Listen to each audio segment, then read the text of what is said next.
Como pregar o Evangelho sem pedir dinheiro. Terceira parte. Primeira Epístola aos Tessalonicenses, capítulo 2. Comentário de Mário Persona. No versículo 9, ele frisa bem essa questão de onde vinha o seu sustento. Quando ele fala em 1 Tessalonicenses 2,9, porque bem vos lembrais, irmãos, do nosso trabalho e fadiga, pois que trabalhando noite e dia, para não sermos pesados a nenhum de vós, vos pregamos o Evangelho de Deus. Esse trabalhamos noite e dia, às vezes a gente lê rápido e fala assim, puxa, ele ficava então pregando o Evangelho noite e dia. Não é isso que ele está falando. Ele está falando que ele ficava costurando as tendas dele noite e dia, ele ficava indo atrás de fornecedores de tecido, ele saía para vender as tendas, é isso que ele estava fazendo, ele estava trabalhando noite e dia. Porque é falsa a ideia de que um cristão só pode pregar o evangelho ou pastorear ovelhas se ele tiver um emprego de missionário numa missão ou de pastor numa igreja. Não é assim.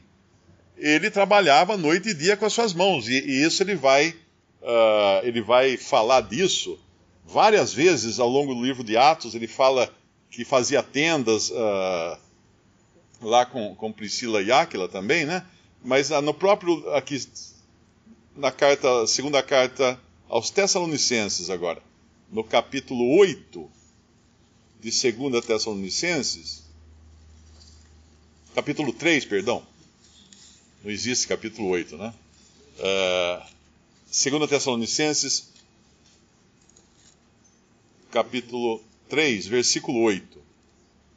Nem de graça comemos o pão de homem algum, mas com trabalho e fadiga, trabalhando noite e dia para não sermos pesados a nenhum de vós. Isso aqui é uma coisa que hoje na cristandade se perdeu. Muitas pessoas falam assim, eu não tenho um cargo, um posto de evangelista ou de missionário, de pastor, então eu deixo isso para os profissionais fazerem. Mas não é assim. Nós vemos que existem vários exemplos de pessoas, vamos chamar comuns, entre aspas, né, que tinham o seu trabalho no dia a dia e ao mesmo tempo influenciavam as pessoas com a sua, não apenas com o seu trabalho do dia a dia, mas também com a sua vida. Tem um versículo que ele vai falar, vamos ver se eu acho aqui, no mesmo continuação, 2 Tessalonicenses capítulo 3, no versículo 7, voltando um pouquinho, versículo 6, mandamo-vos, porém, irmãos, em nome de nosso Senhor Jesus Cristo, que vos aparteis de todo o irmão que anda desordenadamente, e não segundo a tradição que de nós recebeu. Aqui ele está usando da autoridade dele como apóstolo, mandamo-vos, porém, irmãos. Ele está mandando, ele está dando uma ordem para se apartar daqueles que andam desordenadamente. E em que sentido desordenadamente? Ele vai então explicar depois, no versículo 7, porque vós mesmos sabeis como convém imitar-nos, pois que não nos houvemos desordenadamente entre vós. E como seria ele e os outros apóstolos agirem ou se comportarem desordenadamente entre os irmãos? O versículo 8 explica, nem de graça comemos o pão de homem algum, mas com trabalho e fadiga, trabalhando noite e dia, para não sermos pesados a nenhum de vós. E aí o versículo 9, ele deixa uma coisa muito clara aqui, que é não porque não tivéssemos autoridade.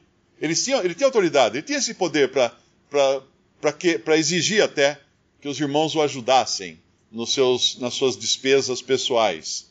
Como é explicado depois, ele explica isso na carta aos Coríntios, não é? Não porque não tivéssemos autoridade, mas para vos dar em nós mesmos exemplo, para nos imitardes. Porque quando ainda estávamos convosco, vos mandamos isto, que se alguém não quiser trabalhar, não coma também. Porque ouvimos que alguns entre vós andam desordenadamente, não trabalhando, antes fazendo coisas vãs. A estes tais, porém, mandamos e exortamos por nosso Senhor Jesus Cristo, que trabalhando com sossego, comam o seu próprio pão. Isso hoje é importantíssimo numa era quando a cristandade criou uma profissão, a profissão do eclesiástico, do sacerdote profissional, esquecendo que todos são sacerdotes agora em Cristo, né, nessa atual dispensação. Então Paulo, ele usa, não da sua autoridade aqui, mas ele usa do seu exemplo. E o seu exemplo fala alto, falava muito alto, porque ele tinha autoridade para poder só se dedicar à pregação da palavra, mas ele queria costurar a tenda, ele queria sair no sol para vender essas tendas, ele queria visitar clientes, visitar fornecedores, trabalhar noite e dia, às vezes talvez voltando de uma viagem cansativa para visitar uma assembleia, virar à noite costurando tenda, porque tinha que entregar um pedido no dia seguinte para os clientes, porque ele era um profissional, ele tinha que atender, ele tinha que dar o testemunho para os seus clientes também. Muitas vezes a gente lê a Bíblia e não enxerga isso, uma pessoa comum trabalhando na sua tecelagem. Ele era um profissional, um pequeno empreendedor de uma tecelagem, de uma fabriquinha, uma fabriqueta. Outro dia eu recebi um e-mail. Um jovem falava assim: como ser um pregador famoso? Aí a gente pode ver o que circula no coração das pessoas na cristandade. Ele não perguntou como pregar o evangelho. Não, como eu ser um pregador famoso? Eu quero ser famoso. Não tem o que responder para uma pessoa dessa. Ele precisa primeiro conhecer o que é o evangelho. E um pastor, ele aparentemente se interessou por congregar fora do sistema denominacional. Aí ele falou assim: mas quem vai pagar o meu salário? Eu falei: o senhor.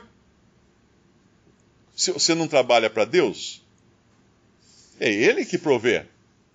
Então, quando alguém, como Paulo fala, né, servimos a Deus, ele fala. Então, de quem você deve esperar os recursos? De Deus. Ah, mas tá ruim, não estou conseguindo fechar a conta no fim do mês. Como é que eu vou continuar viajando, visitando irmãos ou pregando o evangelho? Ué, o senhor falou para você começar a fazer tenda. Vai ver que é isso, né?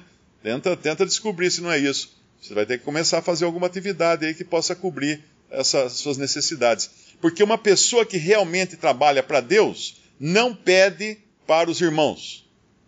Olha, irmãos, eu vou fazer uma viagem para a China, levar o evangelho, e eu gostaria que os irmãos, então, pudessem aí se sensibilizar e cobrir minhas despesas. Que é isso? Teve um que veio nos visitar aqui uma vez, assistiu 2 reuniões, eu acho.